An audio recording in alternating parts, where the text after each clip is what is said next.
Have you ever watched a movie and thought to yourself, holy shit, this could happen to me in real life? Well, whether it's a modern form of media like movies, television shows, or even anime for the matter, there are two key elements to encouraging a viewer to feel that same way: realism and formalism. Realism in media has a goal of trying to preserve the illusion that its world is unmanipulated, giving that relatable feeling to an audience, whereas formalism is deliberately trying to manipulate its world in order to form their own reality to tell a story. So let's say I wanted to make a show about soccer. If I wanted to make it realistic, I'd want to ensure that everything that is related to the sport in the show is true to how it is in real life, whether it be by making the movements of a soccer player look realistic, or by making sure the rules are correct. If it were to be formalistic, I'd want to bend the rules of soccer in order to tell my story through that reality. Like in Days, where this guy is fucking clearly offside, like come on! Extremely small things like the rules of soccer are very significant to how a subject is portrayed to an audience who may or may not be familiar with that said subject.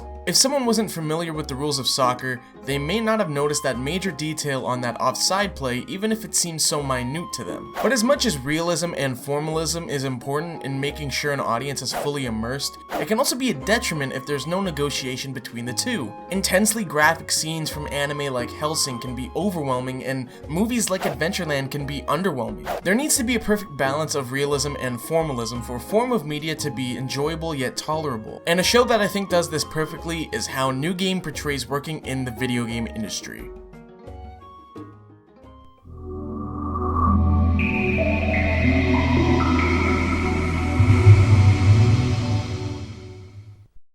If you haven't heard of or seen the anime yet, New Game is a show about the recent high school graduate Aoba, who started working at a game company called Eagle Jump as a character designer. In the show, you can see her and her co-workers doing everyday regular tasks that the average employee at a game company would do, except in a cuter way, because fuck it, why not? On the surface, it may look like a generic or boring moe show that doesn't really amount to anything, but New Game captures the environment of working at a game company perfectly by utilizing realism and formalism. Realism in the sense that it's realistic to how it's like to work on a game or at a game company, and formalism in relation to the characteristics and mannerisms of the cast. First off, let's talk about what New Game did right in order to seem true to life, starting with how they portrayed character modeling correctly. In the show, we get quick looks at how Aoba goes about modeling her characters, whether it be by introducing the viewer to things like programming conflicts or general techniques that modelers use. It's very easy to get a small yet realistic glimpse of how it's like to model something for a video game. So let's take the part of New Game where Aoba starts designing her very first character, Sophia. Because of how inexperienced Aoba is, she has to read through an entire modeling textbook in order to avoid running into more conflicts in the future. This is actually somewhat common in the work industry for people who are just getting their foot in the door at an entry-level position. They either resort to resources like textbooks or websites to get their solution, or they ask their coworkers who have more experience than them, which Aoba also does in the show. Another example would be when Umiko, a programmer from Eagle Jump staff, addresses Aoba about the errors that her model is causing with the game. This is something that's even more common within the industry, as it can apply to literally anyone working on a game. The show gives a great one-to-one visual on errors with how they work and how they look. Now, if you were to take those examples and make a comparison to something like Initial D, you can see that both shows were sure to crack down on getting the small details right in order for it to feel realistic. So things like showing how QA testing is done in New Game, or how precise the cars drift in Initial D, the process of animating characters, or the sounds of the car's engines. These small visuals and interactions briefly show exactly how specific things can be when it comes to visualizing realism. Even the aspects of New Game that didn't revolve around the technicality of working on a game was able to hammer down on the realism. What easily may be looked over as comedy relief by uninformed viewers are actually very real situations that can happen.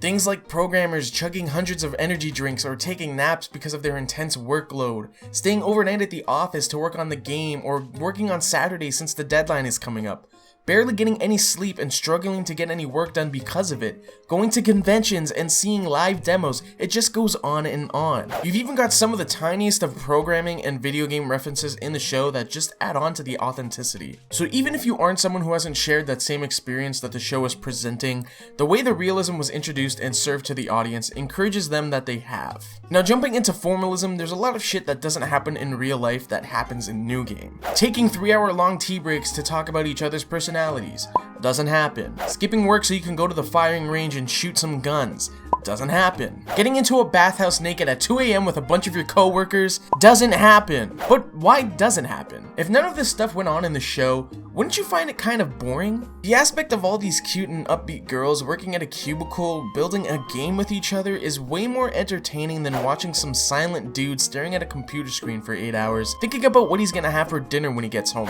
No one's gonna watch that. Formalism is used for the sole purpose of stylizing and distorting reality in order to bring attention to an experience. Those tea breaks bring character building and forming narratives to the table. Same goes for the firing range and the bathhouse. It's specifically used to add emphasis on the entertainment value. Aoba getting an average salary job at a game company with no experience whatsoever would 100% not happen in real life. A game development company that hosts an all-female staff of employees would unfortunately not happen in real life either, but these details are looked over for the sake of telling a story. If you look at anime like Hyoka or Anohana, or even shows like The Office, the realism brings a relatable physical reality and story that uses formalism to tell that story.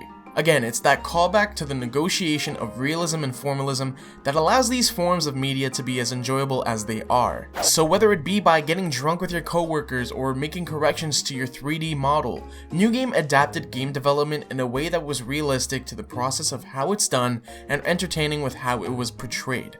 Unlike Days, like, what the fuck?